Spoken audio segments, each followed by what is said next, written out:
सुकुम्बासी बस्ती हटाउनको रहस्य खुल्यो। बालेन शाहले दिए यस्तो कडा जवाफ। ढुक्क हुनुहोस्, अब कसैले झुलाउन पाउँदैन।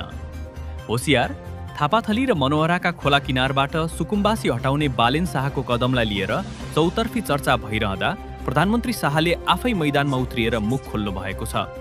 के हामी हरेक वर्ष बारी आउँदा मान्छे मरेको टुलु हेरेर बस्ने हो भन्दै बालेनले सिङ्गो देशलाई नै एउटा गम्भीर प्रश्न सोध्नु भएको छ।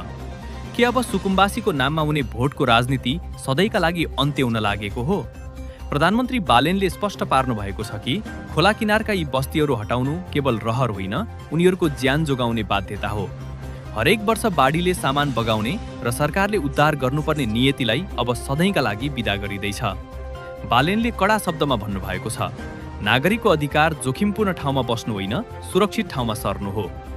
ढल निकास र काठमाडौँलाई फोहोर मुक्त बनाउन पनि यो स्थानान्तरण अनिवार्य भइसकेको छ। बालेन शाहले सुकुम्बासी व्यवस्थापनका लागि चालेको यो कदम र दिएको स्पष्टीकरणलाई तपाईँ 100 मा कति नम्बर दिनुहुन्छ?